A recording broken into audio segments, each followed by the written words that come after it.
my question is, I'm an only child, and my parents have always pursued and pushed against any boundaries. They've pushed for a very kind of enmeshed type of relationship. Wait a minute. Say I've the never first part wanted. again about the you. It sounded like you said you are a child. Can you say it again? I'm an only daughter, only child. Only child. Got it. Hello? Okay. You're an only Only child. child. Yeah. How old are And you? yeah, How old are you? I'm nearly 40. Nearly 40. 40. So you're a 40-year-old Yeah. woman who is the only child that your parents had. Yeah.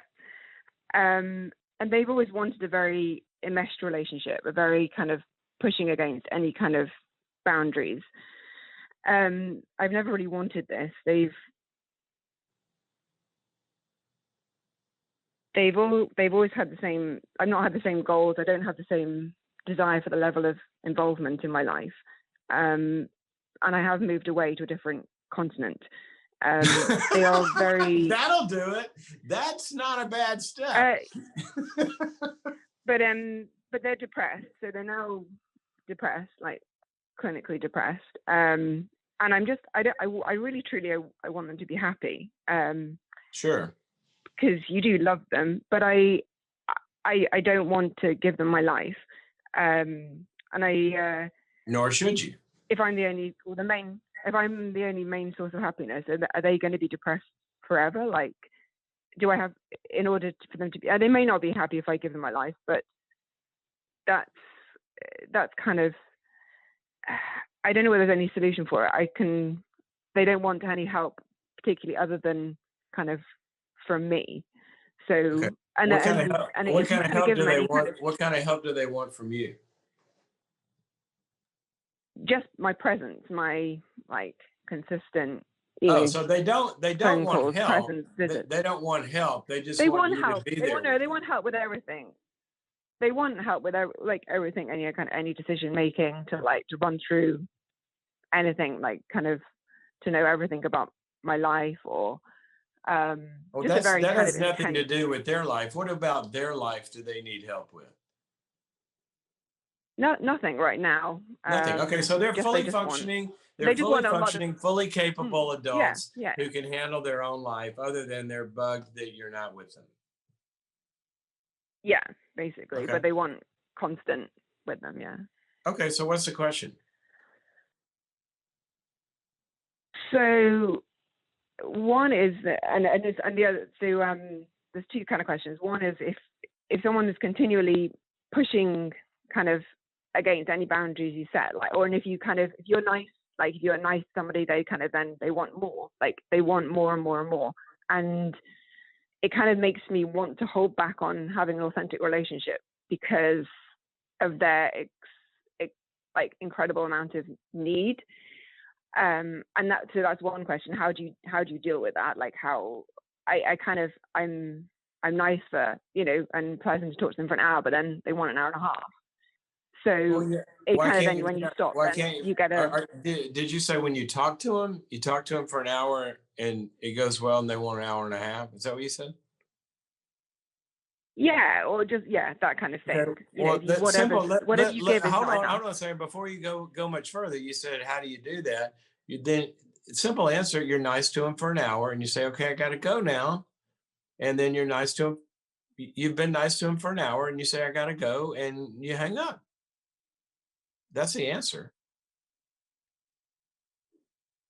And so the main question is,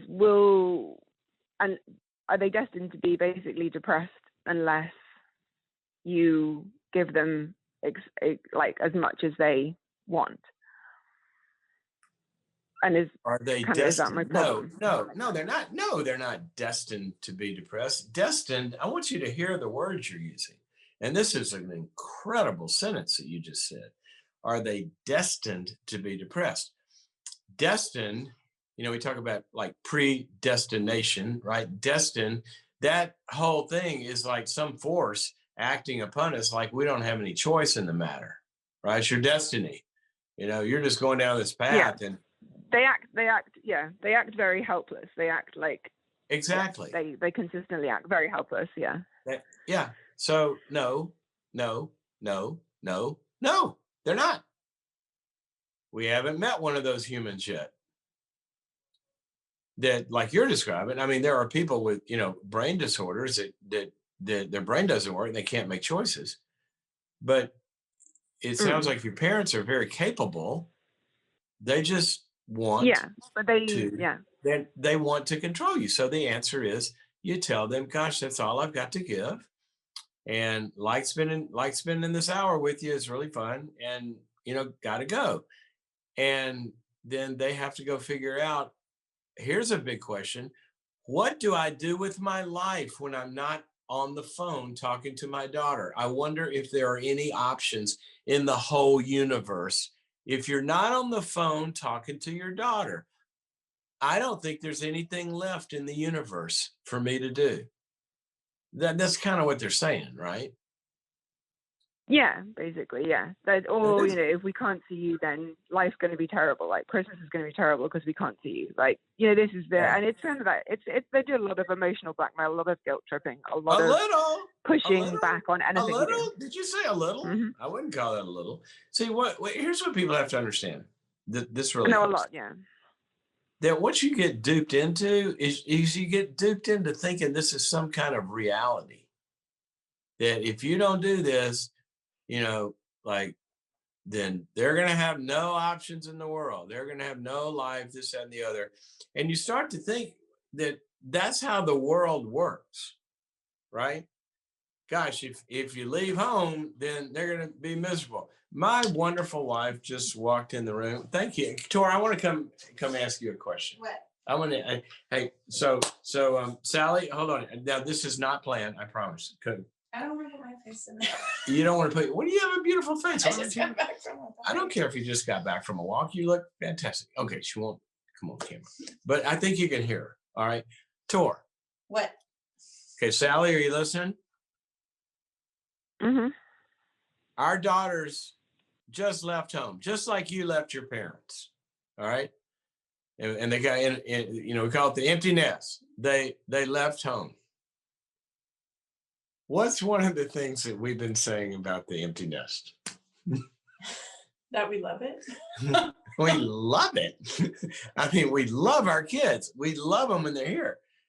But when kids grow up and leave, which is the natural order, it opens up a whole new season of life for most people.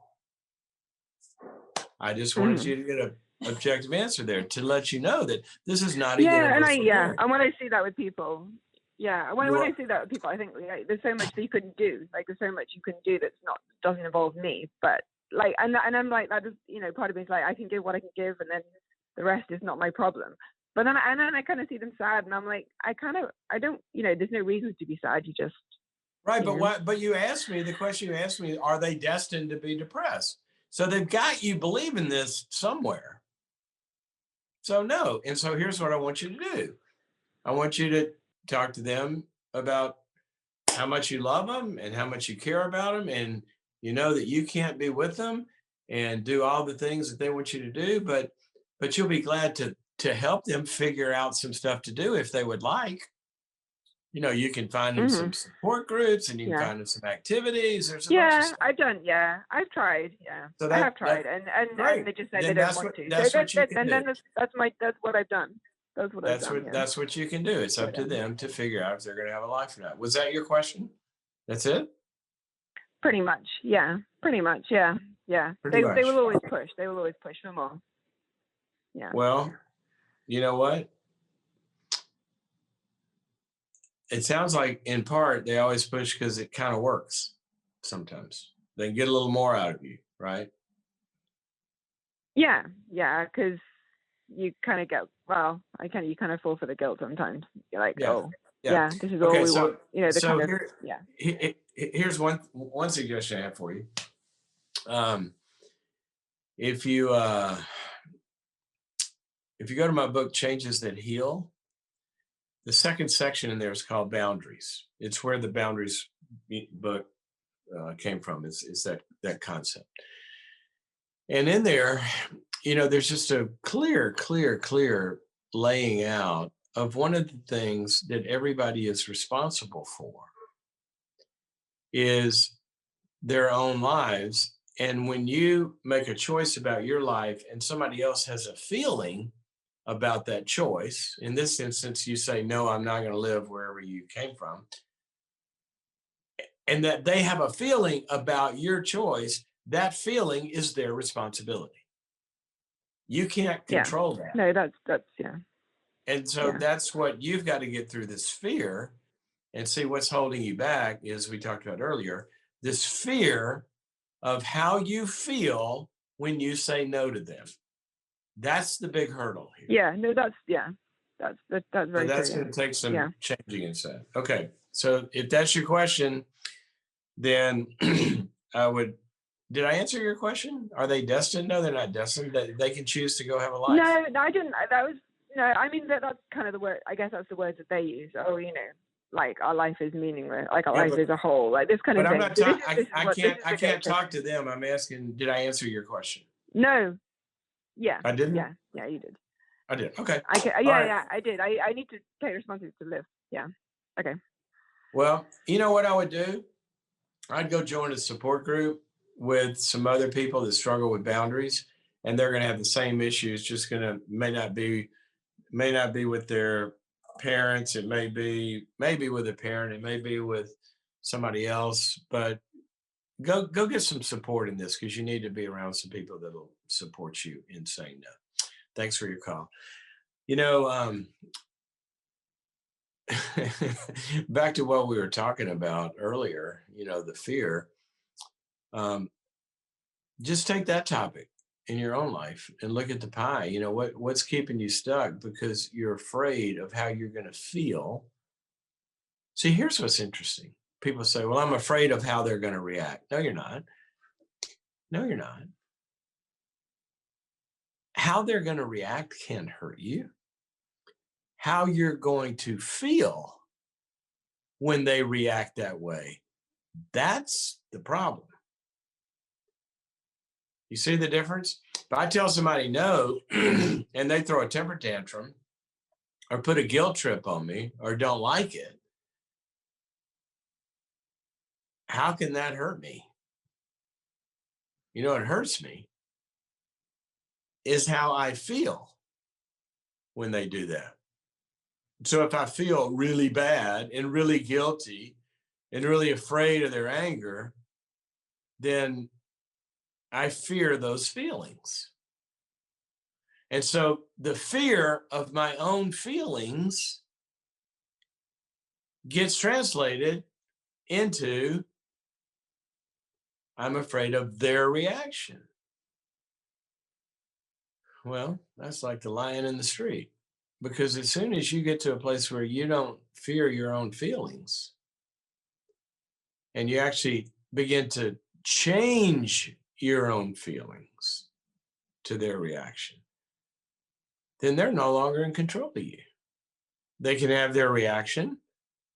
You can empathize with it. You can love them. You can care about it. But you don't feel bad when somebody else is mad. That's a pretty good sentence. I've never said that before. I'm going to write that down. I might tweet that. Somebody, Jessica, please go tweet that. Today's lesson. Don't feel bad just because somebody's mad. Okay. I like that one. Don't feel bad just because somebody's mad. We might make a t-shirt.